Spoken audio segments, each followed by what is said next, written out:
All right, today we're going to talk about a piece of tech that's basically erasing the line between live and on-demand forever. It's called Live-to-VOD Automation. The whole idea? Taking one single live stream and turning it into a whole library of content, like instantly. So yeah, let's dive in. You know this feeling, right? You've just watched an amazing live event, maybe a concert or a game, and you're dying to see that one incredible moment again. But where is it? The replay is just not there. It's that gap, that super frustrating wait between the live show and the on-demand version. That's exactly what we're going to break down today. So what's the deal with that long wait anyway? Well, to really get why the new way is so cool, we got to look at the old problem first. Let's pull back the curtain and see the traditional, very manual way things have been done in broadcasting for a long, long time. Okay, just look at this thing. The traditional workflow, it's not so much a flow as it is an obstacle course. Seriously, every single one of these boxes is a manual step. That means someone has to physically do something, which opens the door for mistakes and, of course, huge delays. You're exporting giant files, you're re-encoding them for phones and tablets and TVs. The entire chain is just built on waiting. It's really a relic from a time before we all started expecting things to be available now.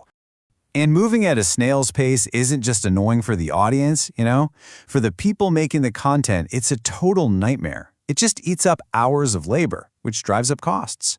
And maybe the worst part? All this waiting is happening while the excitement, the buzz from the live event is just fading away. You're literally losing momentum with every second that ticks by. But what if you could just completely shatter that old, slow chain? Well, that's exactly where this new way of thinking comes in. We're talking about shifting from a whole bunch of manual chores to one single automated pipeline. And here it is. This is the big mental shift you have to make. The old way treated the live event and the on-demand replay as two totally separate jobs. There was always a gap. But the new way? It gets that they're just two different outputs from the very same process, and it all happens at the exact same time. It's one continuous pipeline, not a broken one. So, let's put an official name on what we're talking about. Live-to-VOD Automation. It's pretty simple. A workflow that takes a live stream and automatically turns it into on-demand content. But listen, the most important words on this whole slide are right here, without manual post-production steps. That is the game changer. That's the whole revolution. Okay, I know this might sound a little bit like magic, right? But how does it actually work? What's happening on a technical level? Let's go behind the scenes and take a peek under the hood at the engine that makes all this automation possible. So this is really the heart of it. While the main live broadcast is happening, the system is like a master multitasker. It's doing all of this at the same time.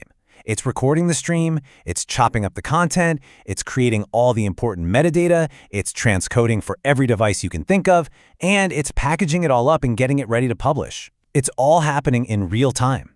It's less like a one-way street and more like a massive, efficient intersection. And just to be super clear about what this gets rid of, remember all those slow, annoying steps we looked at before? Yeah, they're gone. Completely. No more waiting around for a massive file to export. No more overnight re-encoding sessions. No more manually uploading a thing. The system just handles it all. So you might be wondering, what's the tech that makes this assembly line work? Well, here's a quick look. It all starts with a live encoder. That's what gets your video signal onto the internet. Then it hits a transcoder, which is kind of like a universal translator for video, making a version for every possible screen. At the same time, you've got a metadata generator, acting like a super smart librarian, tagging everything. And finally, a packaging engine wraps it all up neatly and ships it straight to your platform. It really is a video assembly line. All right, so that's the theory. But what does this stuff actually look like when it's out in the wild? Let's check out a few real-world examples where this automation is already completely changing the game for viewers. Okay, let's take sports. Picture a huge soccer match. The second that final whistle blows, bam, the full replay is there. But not just that. Every single goal, every incredible save, it's all there as its own separate clip. You don't have to wait for some poor editor to sit there and chop it all up. Or how about the news?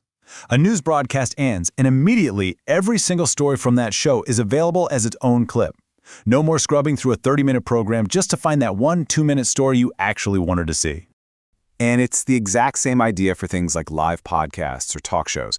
The second the host says goodbye, the full episode is published, and it's already got chapters marking all the different topics they talked about. It just makes it so easy for people to find and jump right to the parts they're interested in. So what's the secret sauce that makes all this possible? It's automated metadata. See, the system isn't just spitting out a dumb video file. It's creating an intelligent one.